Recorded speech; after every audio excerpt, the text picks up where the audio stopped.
विद्यार्थियों, कल अपने प्राथमिक प्रवृत्ति के अंतर्गत खेती आधारित पर चर्चा हो गई थी। अब हम उसी के आगे बढ़ाते हुए खनन प्रवृत्ति पर चर्चा करने चल रहा हूँ। खनन अर्थात पृथ्वी में से खनिज प्राप्त करने के लिए जमीन पर की मिट्टी या रेती को दूर करके खुदाई करना ही खनन कहलाता है। सुरंगों द्वारा पत्थरों को तोड़ना, जमीन के अंदर अधिक गहराई से खनिजों को प्राप्त करने के लिए खुदाई कार्य करना।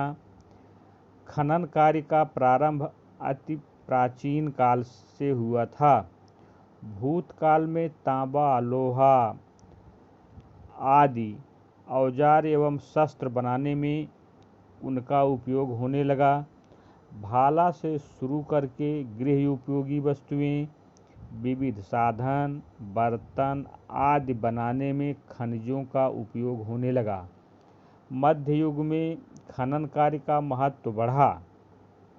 इंग्लैंड एवं जर्मनी में हथियार एवं सिक्का बनाने के लिए धातुओं का उत्पादन किया जाता था। अन्य देशों ने भी धातु के उपयोग में वृद्धि की। औद्योगिक क्रांति के बाद खनिजों के उपयोग में एवं उनके महत्व में वृद्धि होती गई। दूसरी परिभाषा खनन की इस तरह से भी हो सकती है कि निश्चित अणुरचना, रासायनिक संरचना एवं समान गुणधर्म वाले ठोस, द्रव एवं गैसीय पदार्थों को खनिज कहते हैं। खनिजों के मुख्य दो भाग हैं, यानी खनिजों को मुख्यतः दो भागों में बांटा जाता है। एक धातुमय खनिज अथवा धात्विक खनिज, दूसरा धातुमय खनिज अथवा अधात्विक खनिज। तो धातुमय खनिज किसे कहते हैं? तो धातुमय खनिज जिनमें खनिजों की मात्रा अधिक हो उसे धातुमय खनिज कहते हैं। धातुमय खनिजों में लोहा, तांबा, सीसा, जस्ता आदि का समावेश होता है। जबकि अधात्विक खनिज में इसमें खनिज तत्व की मात्रा नहीं होती है, इसलिए इसे अधात्विक या अधातुमय खनिज के नाम से जाना जाता है। अधातुमय खनिजों में गंधक, अभ्रक, फ्लोरोस्फार, चूने का पत्थर आदि का समावेश होता है। अब कुछ भूगोलवेत्ता शक्ति संचालन के रूप में होने वाले खनिज का नाम भी जोड़ते हैं। तो जिससे शक्ति संचालन होता है उस खनिज को कोयला और खनिज तेल और प्राकृतिक गैस ये तीसरा भी मानते हैं। खनन के दो प्रकार हैं, यानी खनिजों को निकालने की दो प्रक्रिया है। नंबर एक पृष्ठीय खनन और दूसरा भूगर्भ खनन। पृष्ठीय खनन मतलब जमीन के कुछ अंदर जाकर के खोदने से जब जो खनिजें प्राप्त होती हैं उसे पृष्ठीय खनन के नाम से जाना जाता है। जबकि जमीन के अधिक गहराई में जाकर के जब खनिजों को निकालते हैं तब उसे भूगर्भ खनन के नाम से जाना जाता है। पृष्ठीय खनिज या पृष्ठीय खनन अधिक सरल एवं सुरक्षित एवं कम खर्चीला होता है। खनिजों का खनन अधिक मात्रा में एवं तेजी से हो सकता है क्योंकि यह पृथ्वी के बहुत गहराई में नहीं करना पड़ता है, इसलिए ये सस्ता होता है। जबकि भूगर्भ खनिज जो होता है वो बहुत महंगा होता है और पृथ्वी की सतह की गहराई में जाना पड़ता है। इसमें बहुत सावधानियां भी करनी पड़ती हैं। इस प्रवृत्ति में बहुत खतरे भी होते हैं क्योंकि गहराई पर आई हुई खानों में कई बार जहरीली गैस फैल जाती है। या भूस्खलन होने से, कई बार खानों में आग लग जाने से, या वर्षा के समय खानों में पानी भर जाता है। इन सब कारण से भूगर्भ खनिज बहुत दुर्घटनाएं भी हो जाती हैं, इसलिए ये बहुत ही रिस्की होता है। इसमें कर्मचारियों की मृत्यु भी अधिक हो जाती है। विकसित राष्ट्र अद्यतन यंत्रों द्वारा इस प्रकार का खनन कार्य कर रहे हैं। इस तरह से अब मनुष्य की प्राथमिक प्रवृत्तियां जो हैं वो पूरी हुई। उसके बाद आता है मानव की द्वितीयक प्रवृत्तियां। द्वितीयक प्रवृत्ति के बारे में मैं आपको बताया था कि प्राथमिक प्रवृत्ति के बाद द्वितीयक प्रवृत्ति आती है। तो द्वितीयक प्रवृत्ति का निर्माण जो है मनुष्य करता है अपने दिमाग, अपने बुद्धि से। जो है जो प्राथमिक प्रवृत्ति में परिवर्तन करता है उसे द्वितीयक प्रवृत्ति कहते हैं। जैसे संक्षेप में समझ लीजिए, जैसे कपास है, कपास खेती है, ये प्राथमिक प्रवृत्ति हुई। लेकिन जब कपास में से रुई आ जाती है, रुई निकालने के बाद उसका धागा बनाते हैं, धागा बनाकर कपड़े का निर्माण करते हैं, तो जो कपड़े का निर्माण होता है वो क्या हुआ, वो द्वितीयक प्रवृत्ति हो गई। कपास उत्पादन करना एक प्राथमिक प्रवृत्ति है और रुई से कपड़े बनाना ये द्वितीयक प्रवृत्ति हो गई। जैसे गन्ने में से शक्कर बनाना, खनिजों को खोद करके लौह धातुओं के सामान बनाना, ये क्या हुए, ये द्वितीयक प्रवृत्ति के अंतर्गत आते हैं। संक्षेप में कच्चे माल का उच्च मूल्यवान चीज वस्तुओं में रूपांतरण हो, ऐसी उत्पादन प्रवृत्ति को औद्योगिक उत्पादन प्रवृत्ति कहते हैं। जहां प्राथमिक क्षेत्र के उत्पादनों का उपयोग हो, ऐसी प्रवृत्ति को द्वितीयक प्रवृत्ति कहते हैं। भूगोलवेत्ता उद्योग शब्द का अर्थ उस प्रवृत्ति का वर्णन करने के लिए करता है जो खेती, जंगल, मत्स्यायन, खनन प्रवृत्ति द्वारा प्राप्त प्राथमिक उत्पादनों की प्रक्रिया एवं नई चीज वस्तुओं के निर्माण के साथ जुड़ी होती है।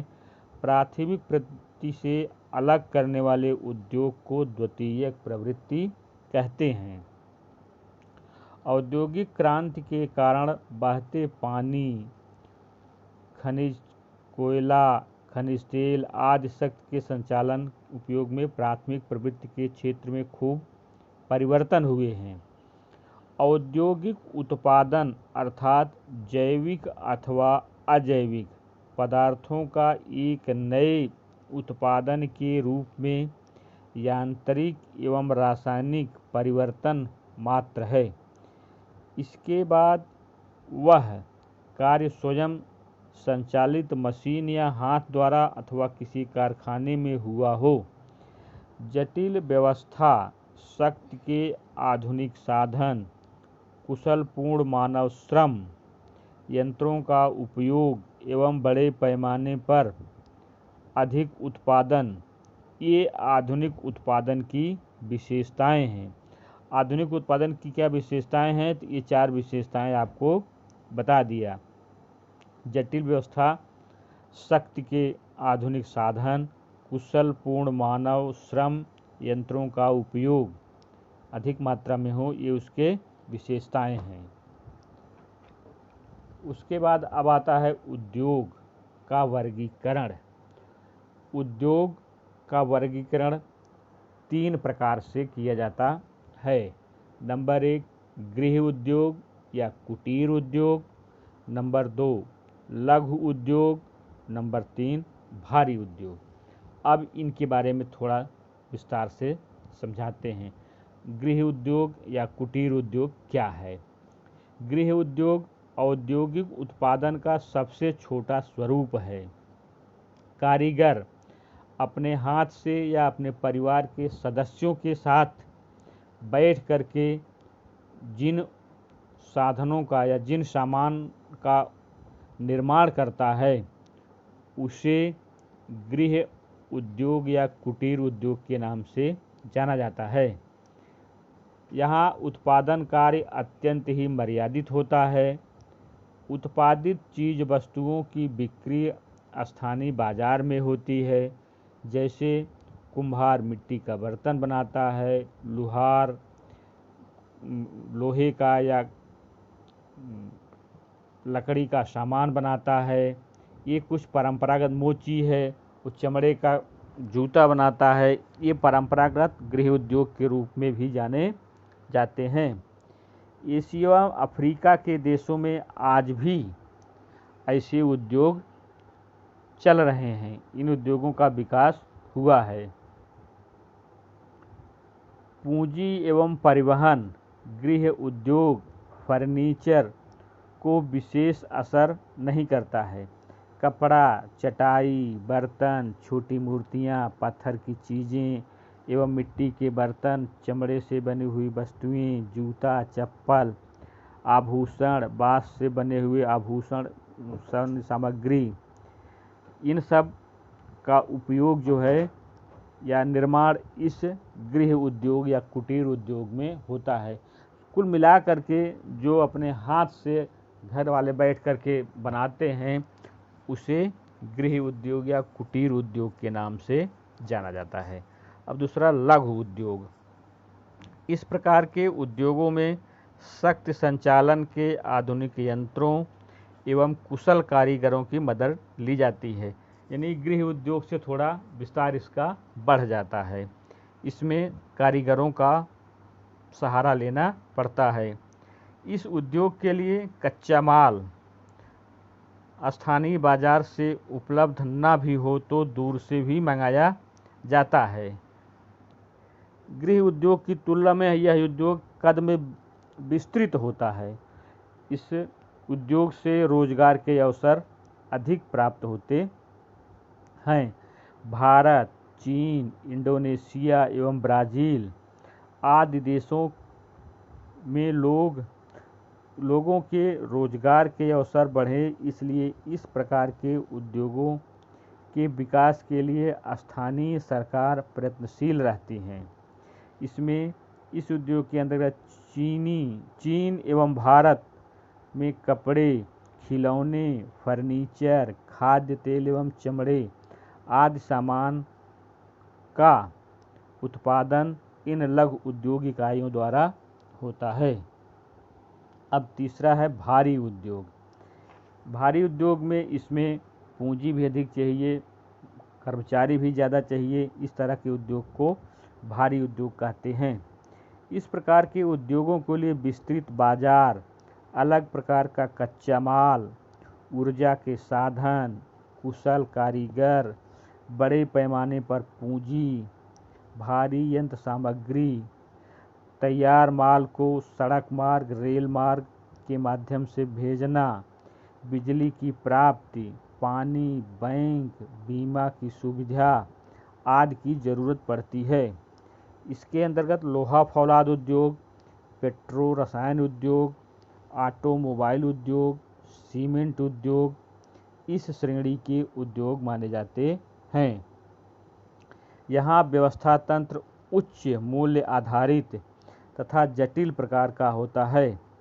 इसमें उत्पादन की गुणवत्ता एवं विशिष्टीकरण पर अधिक ध्यान दिया जाता है। यानी सामान उच्च क्वालिटी के बनाए जाते हैं भारी उद्योग में।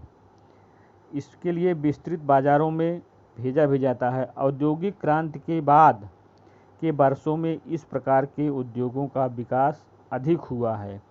विश्व के अनेक देशों में इस प्रकार के उद्योग स्थापित हुए हैं। इस प्रकार मानव की प्राथमिक प्रवृत्तियों में भौगोलिक तत्वों की प्रधानता, जबकि द्वितीयक प्रवृत्ति में मानव निर्मित तत्वों को महत्व देने को मिलता है।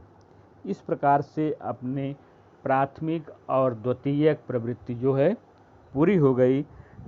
अगले अध्याय में तृतीयक, चतुर्थक एवं पंचम प्रवृत्ति के बारे में आप लोगों को जानकारी देंगे। इसी के साथ ये चैप्टर पूरा हो गया। अब आप प्रश्नोत्तर इसके लिखते रहिएगा। जो नहीं समझ में आएगा स्कूल खुलेगा फिर चर्चा करेंगे। धन्यवाद।